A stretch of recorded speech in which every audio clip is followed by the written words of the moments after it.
No puedo hablar por ustedes, pero puedo hablar por mí. Mi corazón está lleno de gozo de lo que compartimos hoy. Estar en la palabra de Dios por tantas horas esta mañana, aún o esta tarde, estar juntos, preparando mis pensamientos finales. Es un gozo de estar juntos. Y como les recordé esta semana, de la tristeza de la vida cristiana, donde la palabra de Dios no está en uno. Eso es triste, porque hay un tratar de buscar una emoción en sustitución de la gloria que tenemos en esta palabra rica. Así que simplemente expreso mi gratitud al Señor por esta Biblia que es eterna. Así con esta Biblia, vayamos al principio de ella, Génesis 1. Y les dije al comienzo de esta larga serie sobre el milenio que estaríamos construyendo una especie de pirámide, que hay tantos temas relacionados con el milenio, uno de los cuales es la teología primilenial, y queremos hacer una declaración definitiva y ser lo más completos posibles.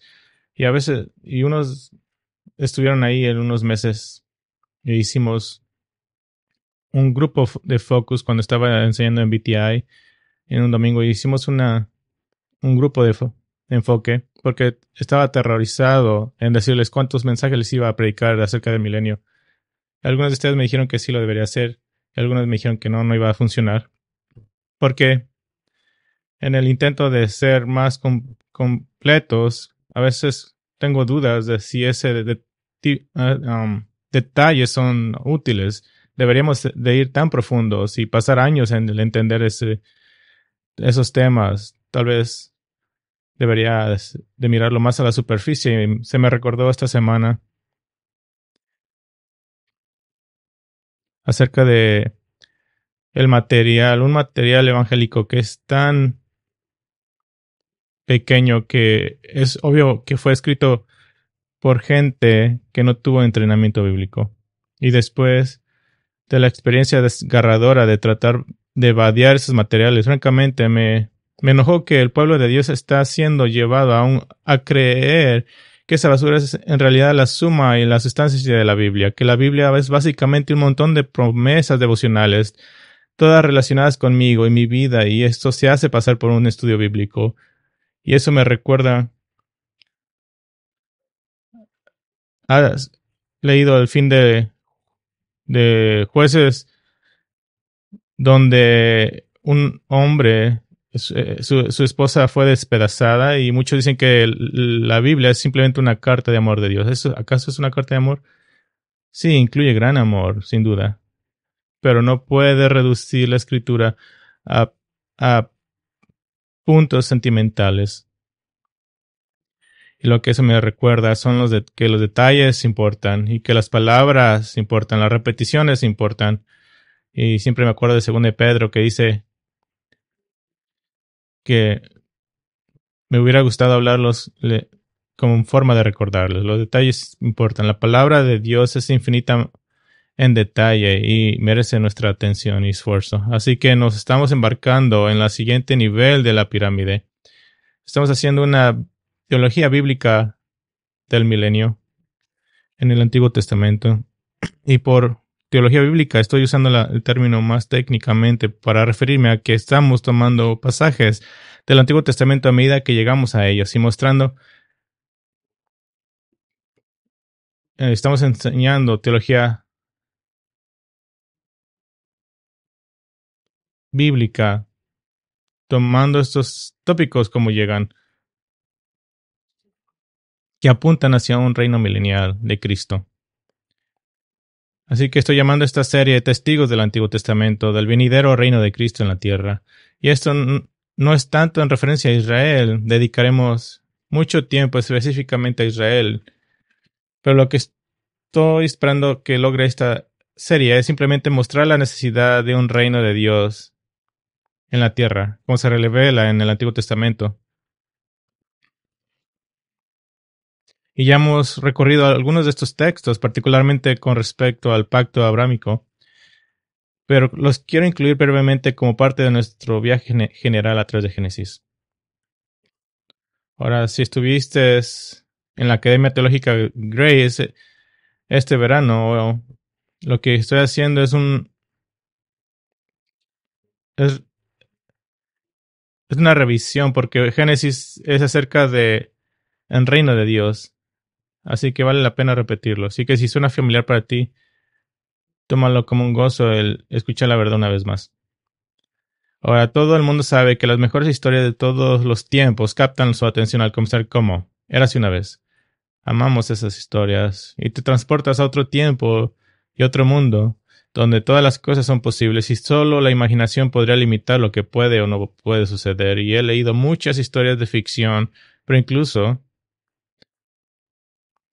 en reino de la fantasía y de la ciencia ficción que enfatiza las grandezas y las fantásticas historias más allá de la imaginación, ninguna de ellas puede competir con la grandeza y la escala épica de la trama de las escrituras. La historia de la Biblia tiene un mejor comienzo que Érase una vez. Comienza con: en el principio Dios creó los cielos y la tierra.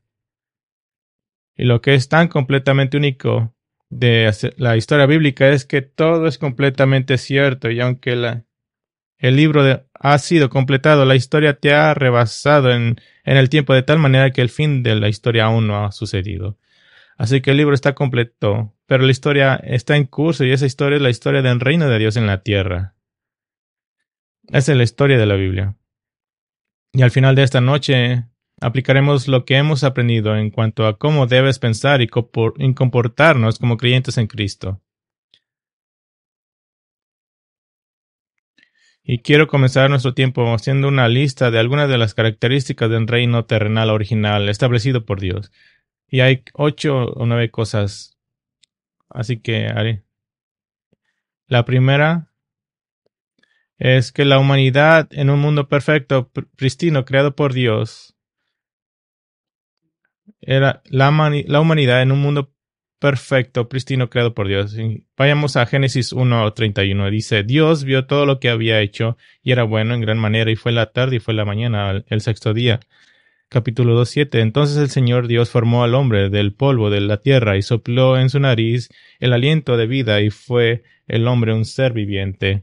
La humanidad, el ser humano en un mundo perfecto. Hay una segunda característica del reino de Dios: la humanidad ejerciendo dominio sobre la tierra. La humanidad ejerciendo dominio sobre la tierra. Génesis 1:26 dice: Y Dios dijo: hagamos al hombre a nuestra imagen, conforme a nuestra semejanza, y ejerza dominio sobre los peces del mar, sobre las aves del cielo, y sobre los ganados, sobre toda la tierra, y sobre todo reptil que se arrastra sobre la tierra.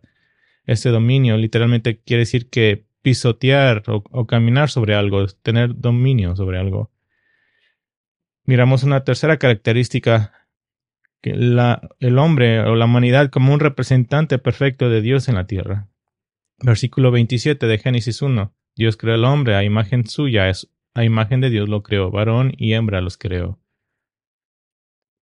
La imagen de Dios significa que somos el representante de Dios en la tierra. Hacemos su trabajo, lo representamos. Hay una cuarta característica: la humanidad se multiplica en naciones esparcidas por la tierra. La humanidad se multiplica en naciones esparcidas por la tierra. Génesis 1:28. Dios los bendijo y les dijo: sean fecundos y multiplíquense, llenen la tierra y sométanla, ejerzan dominio sobre los peces del mar, sobre las aves del cielo y sobre todo ser viviente que se mueve sobre la tierra. Hay una quinta característica: la humanidad trabajando como representante de Dios en la tierra. Trabajamos como representantes de Dios en la tierra. Génesis 2:15. El Señor Dios tomó al hombre y lo puso en el huerto del Edén para que lo cultivara y lo cuidara. Hay una sexta característica: la humanidad en perfecta comunión con Dios.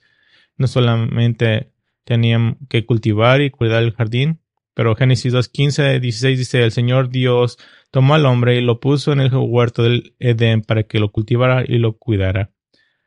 Y el Señor ordenó al hombre: de todo árbol del huerto podrás comer. El versículo 7 dice: no comerás de ningún otro. el hombre está en una comunión sin pecado con Dios. Génesis 1:28, Dios los bendijo. Una relación sin pecado perfecta con Dios. Tiene una octava característica, la humanidad en perfecta comunión entre sí. Capítulo 2:18. Entonces el Señor Dios le dijo, no es bueno que el hombre esté solo, le haré una ayuda adecuada. Versículo 24. Por tanto, el hombre dejará a su padre y a su madre y se unirá a su mujer y será una sola carne. El matrimonio fue creado originalmente como la relación perfecta, definitiva entre sí. E incluso ahora, en nuestro mundo pecaminoso en el que la humanidad está vestida y avergonzada, la relación matrimonial está destinada a ser una muestra de esa relación humana perfecta debido a la total vulnerabilidad, intimidad y unidad. Y luego hay una nueva característica, la humanidad organizada en naciones con una nación capital central. La humanidad organizada en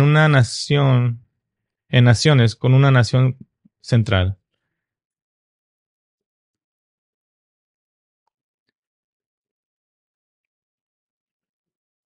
Edén es la ciudad capital. El versículo 11 habla de la tierra de Ávila. El versículo 12, Génesis 2:12 habla de la tierra de Cus. Y el versículo 14 habla de Asiria. Ahora, esto no eran los nombres de esas naciones todavía, especialmente Asiria, pero el hecho es que el Espíritu Santo ya en Génesis 2 organizó el mundo en naciones con una clara nación capital. Ahora solo archiva esta lista en tu mente por un momento. El núcleo de este plan del reino se encuentra en Génesis 1:26 al 28. Dice, y Dios dijo, hagamos al hombre a nuestra imagen, conforme a nuestra semejanza, y ejerza dominio sobre los peces del mar, sobre las aves del cielo, sobre los ganados, sobre toda la tierra, y sobre todo reptil que se arrastra sobre la tierra. Dios creó al hombre a imagen suya, a imagen de Dios lo creó, varón y hembra los creó. Dios los bendijo, y les dijo, sean fructíferos y multiplíquense y tengan dominio sobre los peces y sobre toda cosa que se arrastra en la tierra. Y hemos llamado a esto la directiva central, el enfoque y el empuje de toda la historia de la Biblia. Y también podríamos simplemente llamar a eso el plan del reino de Dios. Y una buena manera de entender el mensaje general de Génesis es examinar algunas piezas clave para ese plan del reino. Así que solo vamos a hacer un sobrevuelo a gran altitud y tratar de envolver nuestras mentes y corazones alrededor de lo que el Señor quiere que entendamos acerca de su gran plan del reino. Así que veremos en términos generales 6 de estas piezas clave del plan del reino. Estaré saltando a diferentes lugares en Génesis. Probablemente sea más útil solo escuchar y tomar nota de las referencias bíblicas, porque vamos a ir a varias. Pero la primera pieza clave la llamaremos la interrupción del plan de Dios. La interrupción del plan de Dios. Después de la gloriosa creación del universo en 6 días literales, después de la creación del hombre y la creación de la mujer, en un mundo perfecto como representantes elegidos de Dios que debían ser fructíferos y multiplicarse y llenar la tierra con su descendencia, el pecado interrumpió todo el plan del reino desde el punto de vista humano. Claro, siempre fue parte del plan de Dios, pero desde nuestro punto de vista fue lo que interrumpió el plan de Dios. Ahora, el origen del pecado es en gran medida un misterio para nosotros. Eso es lo que sabemos. Primero, que Satanás fue el primero en pecar. Isaías 14, empezando en el versículo 12, habla de la caída de Satanás, que dice, ¿cómo has caído del cielo, oh lucero de la mañana, hijo de la aurora? Has sido derribado por tierra, tú que debilitabas a las naciones, pero tú dijiste en tu corazón, subiré al cielo, por encima de las estrellas de Dios, levantaré mi trono y me sentaré en el monte de la asamblea en el extremo norte, subiré sobre las alturas de las nubes, me haré semejante al Altísimo. Y aún así en Ezequiel 28 nos dice más detalles, que él era perfecto en todos los sentidos. Él estaba en el jardín del Edén como el ángel guardián ungido. Y que él estaba en la santa montaña de Dios, que es el jardín del Edén. Y de hecho, la condenación de Ezequiel 28:15 es triste, que dice, perfecto eras en tus caminos desde el día que fuiste creado hasta que la iniquidad se halló en ti. Así que sabemos que Satanás fue el primero en pecar. También sabemos que el pecado no se originó con Dios.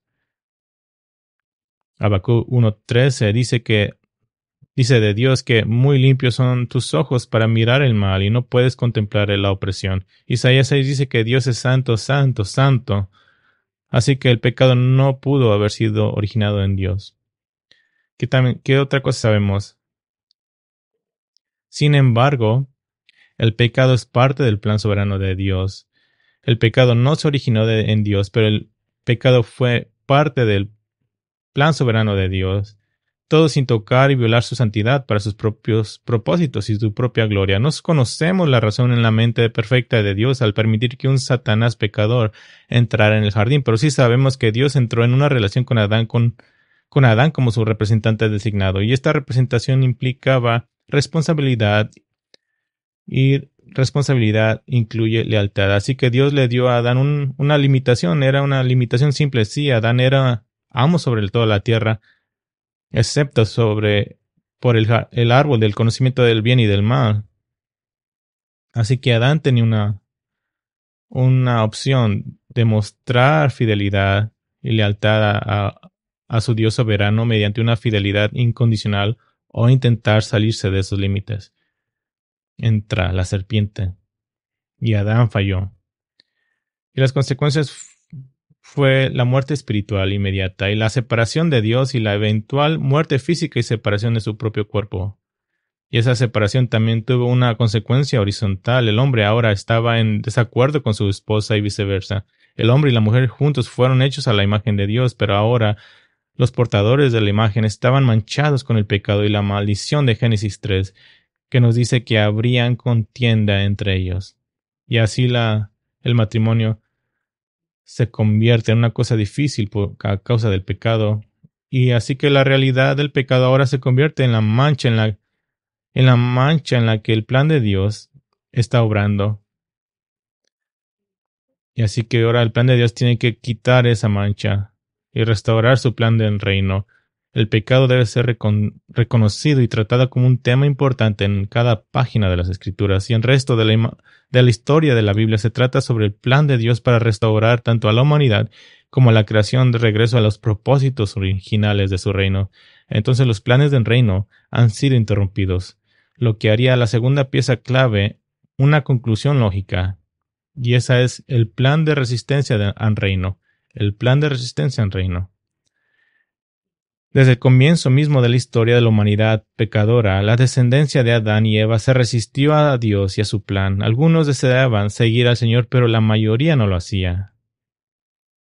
Podríamos rastrear a los infieles a través de Génesis 4 y 5, pero saltaremos al momento en que toda la humanidad había rechazado a su creación, el único Dios verdadero.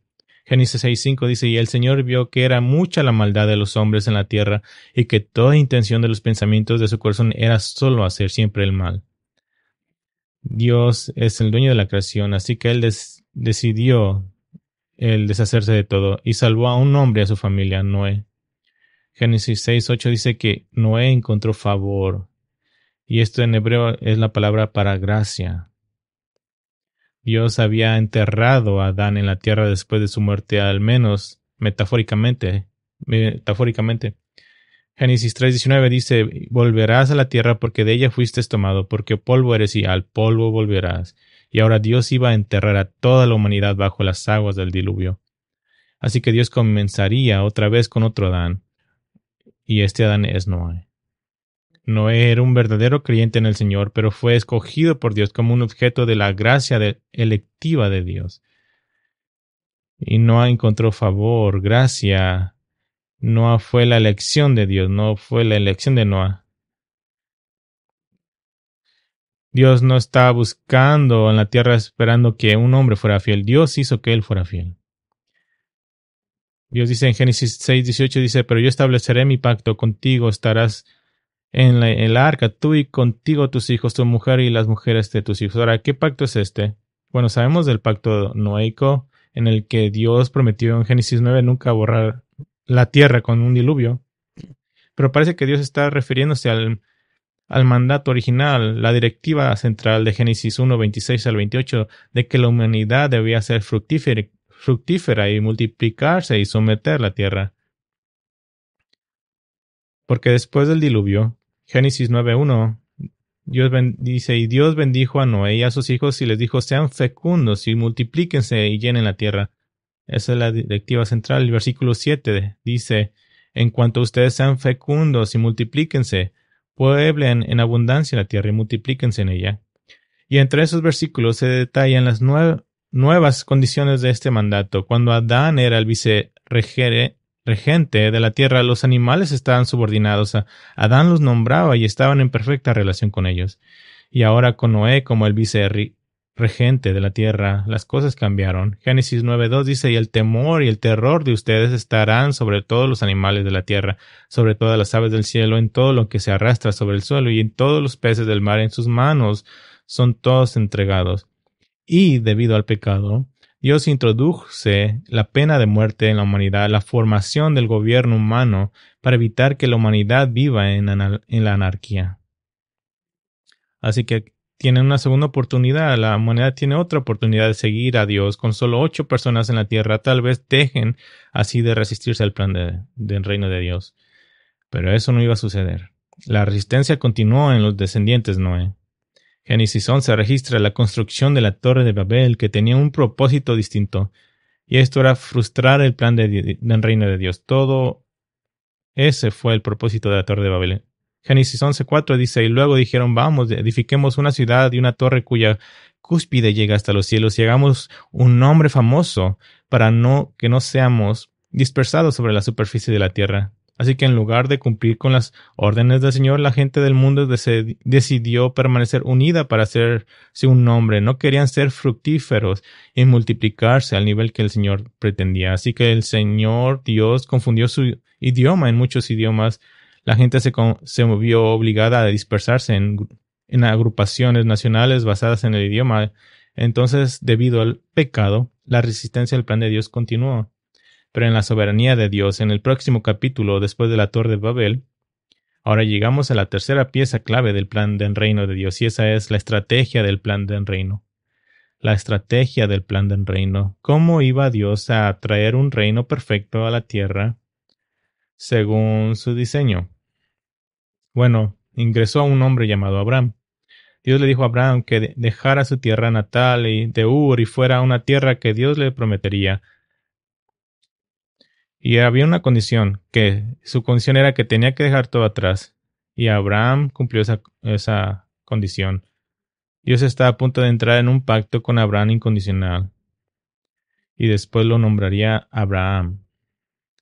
Había un pacto incondicional en el que Dios cumpliría su parte sin importar qué.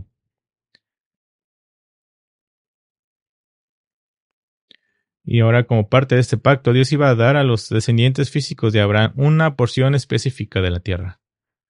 Ahora, he hablado frecuentemente de la importancia de las promesas de la tierra en el Antiguo Testamento y cómo éstas deben tomarse literalmente. Y son parte del pacto incondicional de que Dios nunca abandonaría.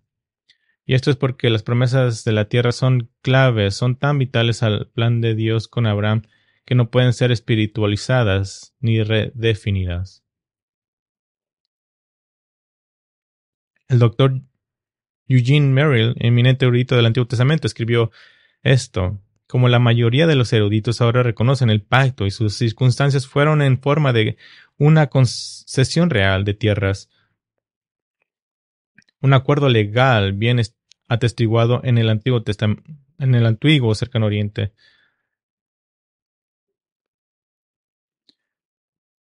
Ahora, este fue un arreglo por el cual un rey más poderoso, conocido como un estado soberano o estado feudal, iniciaba un pacto con un rey conocido como el rey vasallo o siervo, y este pacto otorgaba al vasallo un reino bajo el gobierno del soberano. A veces había una razón conocida por algún servicio prestado al estado feudal, pero a menudo era simplemente por la gracia placentera del feudal o el soberano. Ahora, el pacto de Dios con Abraham no solo continúa los mandatos a Adán y a Noé de ser fructíferos y multiplicarse y tener dominio sobre la tierra, sino que ahora explica la estrategia para cumplir esa directiva central.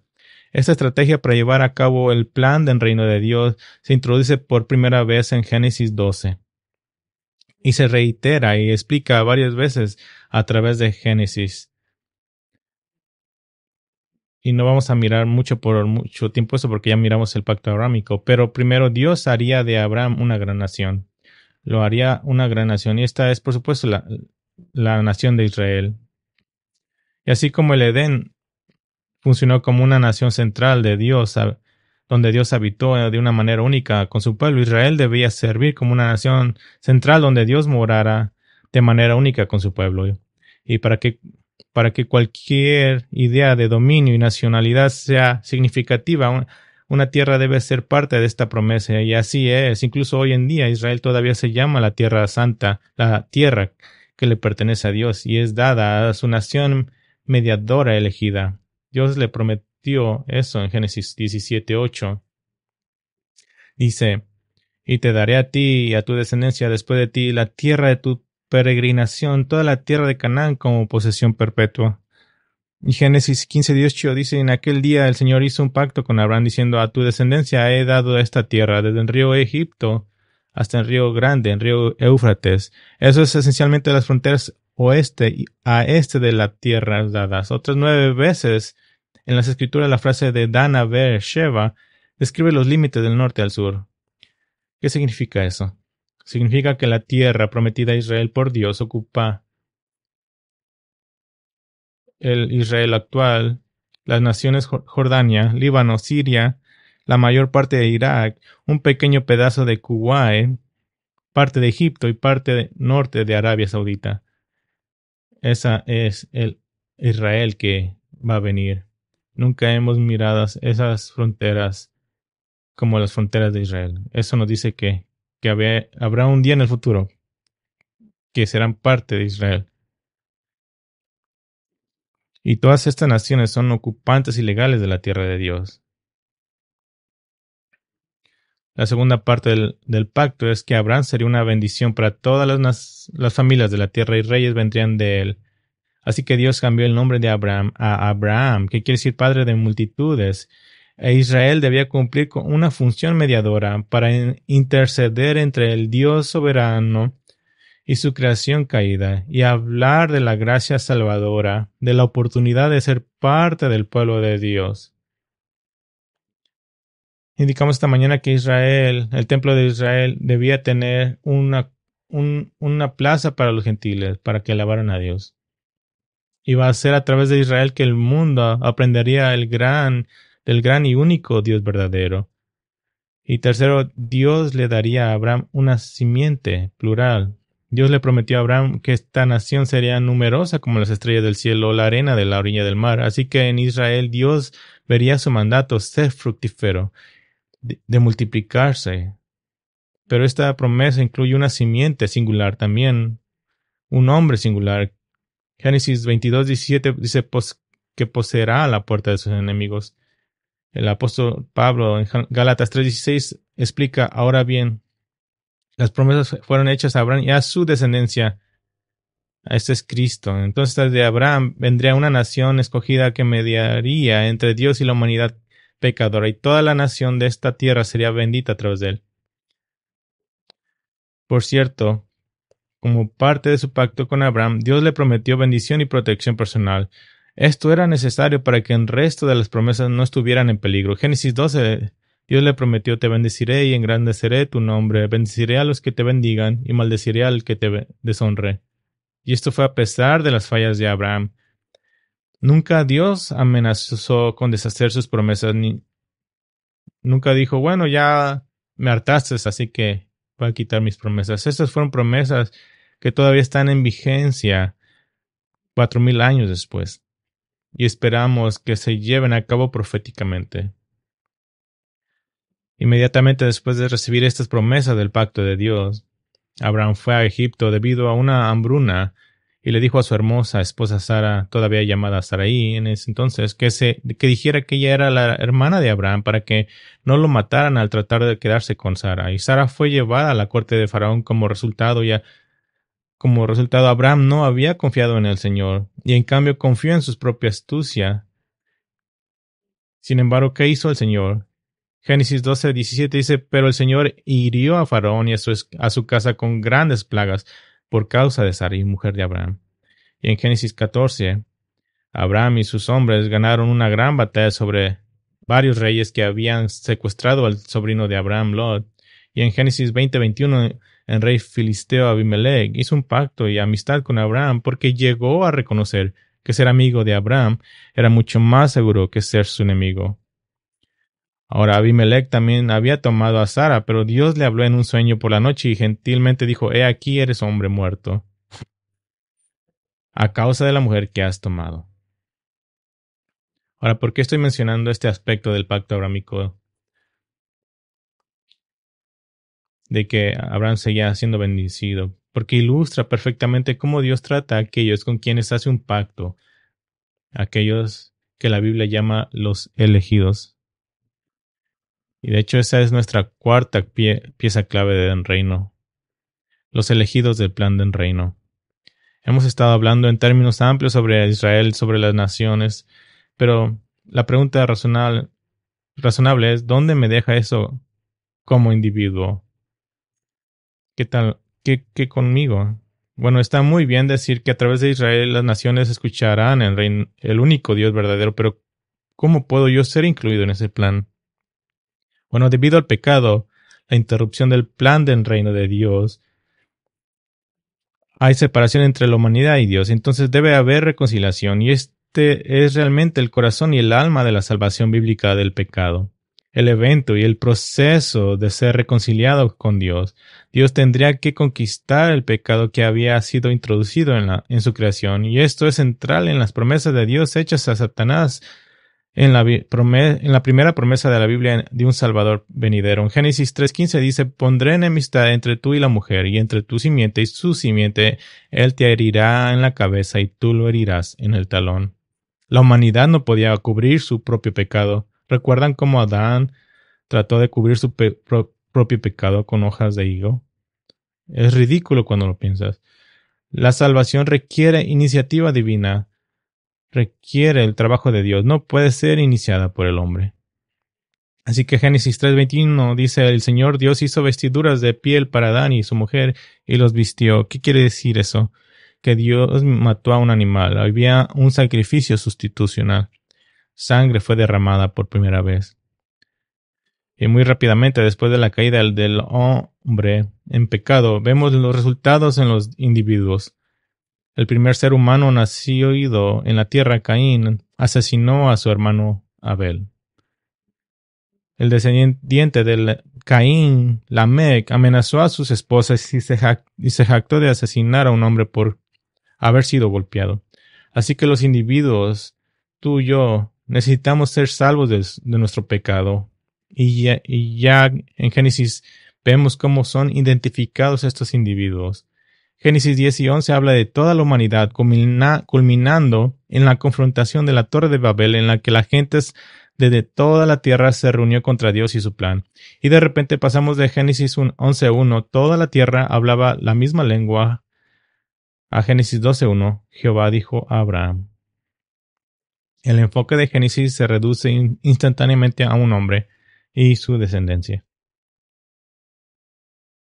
De hecho, estas son consideradas las dos secciones principales de Génesis. Los capítulos 1 al 11 se ocupa de los asuntos cósmicos de Dios, el Creador soberano, el orden divino para la salvación, la entrada del pecado en el mundo, el rechazo del plan de Dios por la gente de la tierra, y cubre más de 2000 años en la historia humana. Y el capítulo del 12 al 15 trata de solo 4 cosas. Las generaciones centradas de una familia, la familia de Abraham.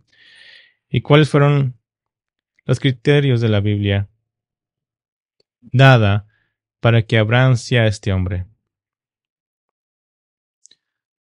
Génesis 12:1 nos dice, simplemente Jehová dijo a Abraham. El criterio fue que Dios escogió a Abraham. Él lo eligió a él. Y ya hemos visto que Dios eligió a Noé para poner su favor sobre él. A Abraham se le prometía un hijo a través del cual vendría la nación prometida. Abraham tuvo un hijo, Ismael, pero Dios dijo, no, Isaac es el hijo elegido.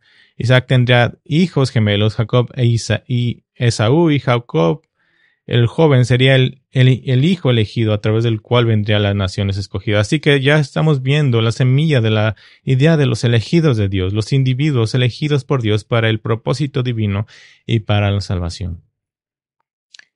Y por supuesto se declara abiertamente en el Nuevo Testamento. Efesios 1, 4 al 5 dice: porque Dios nos escogió en el Cristo antes de la fundación del mundo para que fuéramos santos y sin mancha delante de Él. En amor nos predestinó para adopción como hijos para sí mediante Jesucristo, conforme a la buena intención de su voluntad. Los elegidos del reino. Qué glorioso es eso. Tengo muchas discusiones con mi papá arminiano acerca de la elección y empezó a escuchar acerca de sermones que prediqué en Génesis y se convirtió en calvinista porque él miró que Dios escogió a Abraham, Isaac y Jacob y no pudo escapar de eso. Así que hasta ahora hemos mirado la interrupción del plan de Dios, el plan de resistencia del reino, la estrategia del plan del reino y el plan de los elegidos del reino. Pero ¿cómo se verá el plan del reino cuando finalmente sea consumado? ¿Cómo se verá cuando la humanidad esté verdadera y perfectamente teniendo dominio, sometiéndola, la tierra? Eso nos lleva a la quinta pieza clave del plan de Dios, del reino de Dios. Lo llamaremos la vista previa del plan del reino. La vista previa del plan del reino. ¿Cómo se ve cuando un hombre que no ha sido afectado por la caída, que no tiene pecado, vive en la tierra? ¿Cómo sería si Adán hubiera fallado? Ahora tenemos que ir fuera de los límites de Génesis para ver eso, porque en Génesis esa esperanza es simplemente por fe, aún no se ha realizado. Y por supuesto nuestra vista previa del plan del reino, de tener dominio y sometimiento, en otras palabras, el pisar bajo los pies, se encuentra en la persona de Jesucristo. Jesús es descrito por Pablo como el segundo Adán, asociado con su obra de salvación y redención. Él es el primer hombre, por así decirlo, de un pueblo regenerado. 1 Corintios 15:22 dice: porque así como en Adán todos mueren, también en Cristo todos serán vivificados. Y 1 Corintios 15:45 dice: así también está escrito, el primer hombre, Adán, fue hecho alma viviente, el último Adán, espíritu que da vida. El punto es que la vida de Jesucristo es la vida del segundo Adán. Jesús no vino a la tierra solo para morir, sino para vivir. La vida de Cristo demostró por su poder y su gloria sin pecado que todo por lo que Dios creó a Adán y a nosotros que fuéramos. Así que Jesús vivió su vida en una manera que un Adán no caído podría haber vivido. Por su muerte restauró ese futuro a la humanidad a través de los elegidos de Dios. Y podríamos dar incontables ilustraciones, pero permítame ofrecerle un par. Mateo 8:23 al 27 dice esto: hasta los vientos y el mar le obedecen. Sí, definitivamente vemos a Jesús probando su deidad por sus milagros, pero también estaba demostrando otra cosa. Estaba demostrando tener dominio, el dominio que a Adán le fue asignado originalmente. ¿Qué tal Jesús caminando sobre el agua? Mateo 14:22. Reforzado en su fe. Y al ver a Jesús caminar en el agua, Pedro caminó sobre el agua por un momento. Y he escuchado tantos sermones de cómo falló Pedro al hundirse. Pero esto no es solo una lección de una fe grande, sino que Pedro tuvo un breve momento de dominio total sobre la creación. ¿Y qué estaban haciendo Jesús y Pedro, que nos recuerda el tema del dominio de Génesis 1:28? Estaban pisando bajo los pies la creación, el significado de tener dominio. Y Pedro aparentemente vio en Jesús dominio sobre las olas, un autor. Y quiero ser muy preciso. Pedro no estaba tratando de imitar a Jesús como Dios. Eso sería blasfemia. Sino que estaba tratando de imitar lo que el segundo Adán podía hacer, el hombre perfecto teniendo dominio sobre la creación. Un ejemplo más: Jesús cabalgó a Jerusalén en el pollino de un burro. Mateo 2, 21:1 dice que este era un pollino que nunca había sido cabalgado. ¿Sabes lo que pasa con un burro al tratar de montar un burro que nunca ha sido montado? Pero Jesús demostró dominio sobre el mundo animal. En este caso, un burro que nunca había sido domado. Él estaba operando antes del decreto de Dios en Génesis 9:2 de que el temor y el terror de ustedes estarán sobre los animales. Hace unos años atrás, nuestra familia pasó unos días en el Yosemite y estábamos en Mirror Lake, así que es realmente más como un pantano. Y hacía mucho frío y gran parte del pantano estaba congelado y encontramos un pequeño lugar con una buena vista, así que tomamos un pequeño refrigerio con nosotros y estábamos comiendo cuando un hermoso venado joven vino caminando detrás de nosotros. Caminamos lo suficientemente cerca como para haberlo tocado y simplemente caminamos casualmente junto a nuestra familia y varias otras personas y parecía que era la cosa más normal. Y nos hizo pensar en cómo sería un mundo no caído en el que tenemos el verdadero dominio bajo el plan perfecto de Dios. Y por supuesto, eso nos lleva a nuestra clave final acerca del reino. La finalización del plan del reino. La finalización del plan del reino. Si tomamos Génesis 1:26 al 28 como la directiva central, la idea central del plan redentor de Dios, deberíamos esperar ver los temas de la creación y el dominio continuar en las Escrituras. El pecado ha obstaculizado la capacidad de la humanidad para cumplir los propósitos de Dios y así Dios inauguró su plan de redención y a través del plan de Dios que está centrado en la cruz, el Salvador, el Rey de Reyes, lo que ha sido enterrado en la historia pecaminosa de la humanidad resucitará una vez más en el futuro. Ahora, no sucederá todo de una vez, sucederá en etapas, como lo demuestra la clara enseñanza de la Biblia sobre un próximo reinado de Cristo de 1000 años en la tierra. Muchas de las promesas serán cumplidas en el milenio, un tiempo entre este reino, esta etapa y la etapa final. Este será un tiempo en el que comenzaremos a ver realmente cómo se ve la completa capacidad humana para guardar el pacto de Dios siendo restaurada a nosotros. El milenio es como el escalón hacia el estado final. Sé que esto es una mirada a Génesis, pero para cerrar nuestro tiempo juntos, quiero que vayan a Apocalipsis 21. Apocalipsis 21. Y solo para probar el punto de la finalización del plan del reino,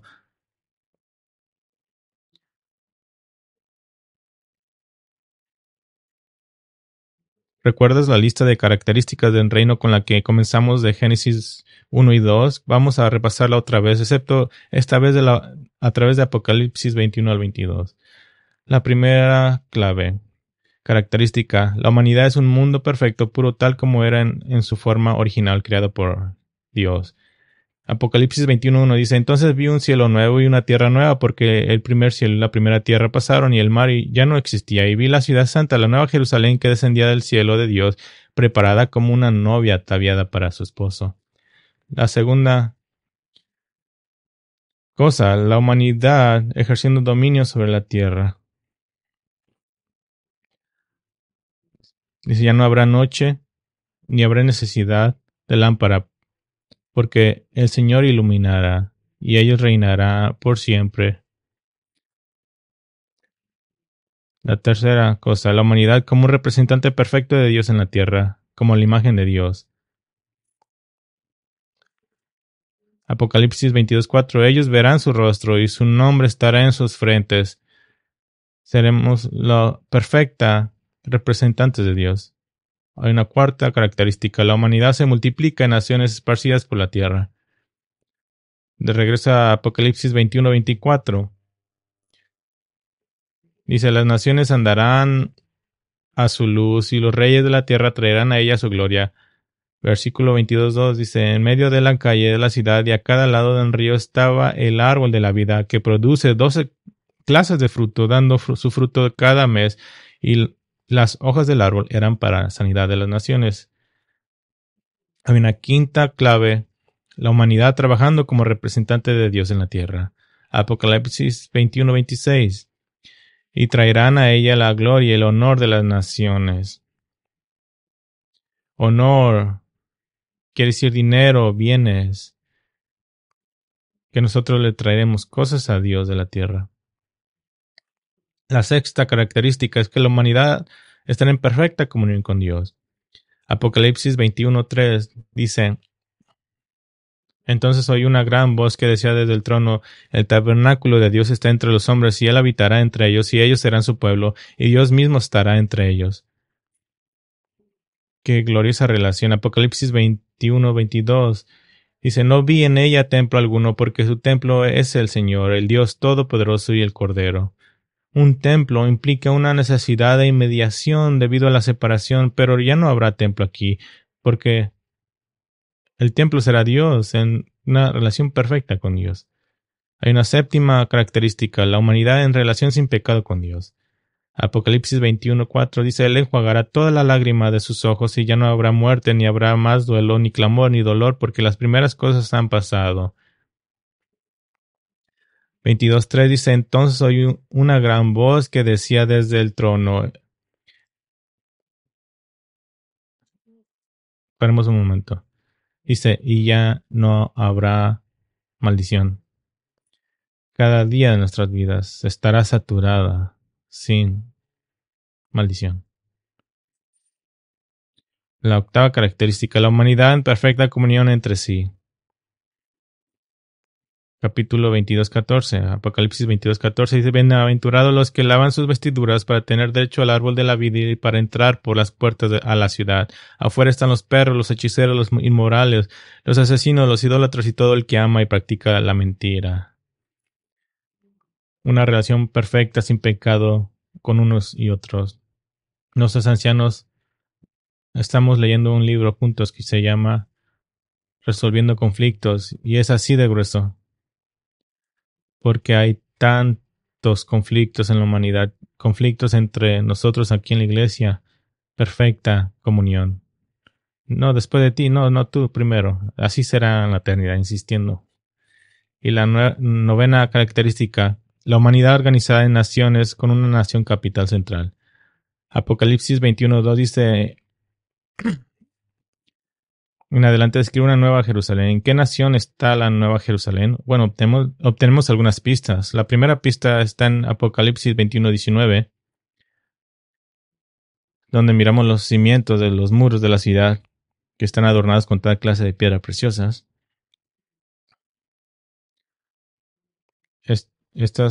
Los cimientos parecen estar especialmente ornamentados. Estas piedras son aproximadamente paralelas a las piedras usadas en la corona del sumo sacerdote de Israel, como se describe en Éxodo 28.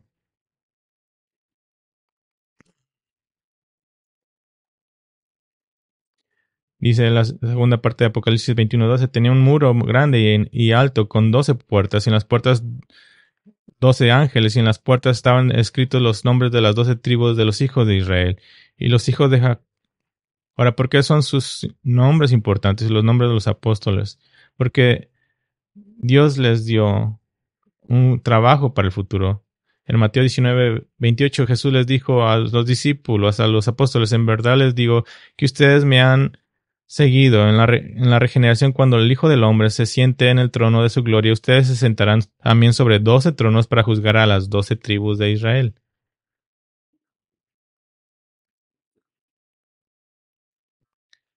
Érase una vez. Dios determinó de crear un reino para su propia gloria y fama. Este reino será llevado a cabo por por el Hijo de Dios, que cumplirá el papel de un rey humano perfecto como el Hijo divino de Dios. El reino milenial, del principio a fin, miraremos al Hijo de Dios aplastar a sus enemigos sobre la tierra, y el plan será completado al final del milenio. Como 1 Corintios 15:28 dice: entonces vendrá el fin, cuando Él entregue el reino al Dios y Padre, después que haya terminado con todo dominio y toda autoridad y poder. Eso es simplemente Génesis. Estamos empezando. Y les dije que les diré por qué eso es importante. Así que la pregunta correcta es: ¿Y a mí qué? Déjeme darte tres. ¿Y a mí qué? Porque no queremos simplemente que sea información. Y la primera es que tienes que tener una mente enfocada en el reino.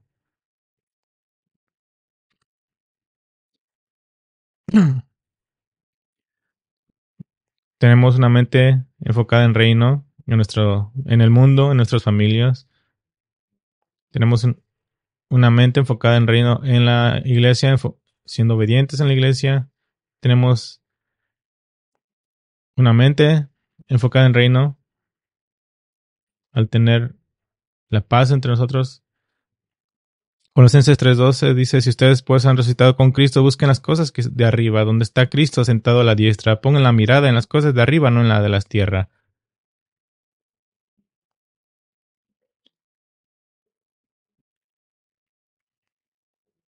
Ahí es donde culmina. Tienes que tener en mente, reino. Te lo puedo decir de esta forma. No dejes que pase un día donde no piensas en el reino de Dios y en la gloria venidera que es nuestra. Hay una segunda. ¿Y a mí qué? La iglesia debe obedecer la directiva central. La iglesia debe obedecer la directiva central. El mandato de ser fructíferos y multiplicarse es precisamente lo que Cristo le dijo a la iglesia que hiciera en la Gran Comisión. Mateo 28:18 dice, toda autoridad me ha sido dada en el cielo y en la tierra. Vayan pues y hagan discípulos de todas las naciones, bautizándolos en el nombre del Padre y del Hijo y del Espíritu Santo, enseñándoles a guardar todo lo que les he mandado. Y recuerden, yo estoy con ustedes todos los días hasta el fin del mundo. La gente de Babel quería usar su agrupación únicamente para su propio beneficio. Y la iglesia no debe ser como ellos. No debemos ver la iglesia como algo exclusivo de nosotros y preocuparnos poco por los perdidos. Si dices realmente no quiero que la iglesia crezca, bueno, hubiera sido muy bienvenido en la Torre de Babel. Y aquí está el tercer y a mí qué. Y puede ser obvio, pero debes decirse. Para ser parte del reino debes amar al rey. No hay otra forma. Para ser parte del reino debes amar al rey. Debes de creer en el Señor Jesucristo, debes reconocer tu necesidad de un Salvador, debes someterte a Él como tu Salvador soberano, debes ser tan leal que debes dejar todo atrás, toda relación humana, todo lo que tome, te sometes a Él como tu soberano. Bueno, ese es simplemente un mirar a Génesis para esta serie sobre el Antiguo Testamento. Y he elegido algunas amplias gamas de textos. He elegido Salmo 2, Salmo 72, todo el libro de Isaías y 5 capítulos en Isaías. También miraremos Jeremías como un todo, Ezequiel como un todo, Ezequiel 37 y el Valle de los Huesos Secos, Daniel como un todo, Joel como un todo, Amos, Miqueas, Sofías y Zacarías. Y alguien dijo, solo Apocalipsis enseña del milenio. Vamos a mirar cada libro que enseña del milenio. Y no ha sido específico todavía. Eso llevará varias series. Así que estoy esperando mirar libro por libro estos puntos altos y espero que esté leyendo y pensando en esto. Oremos juntos. Padre, te damos gracias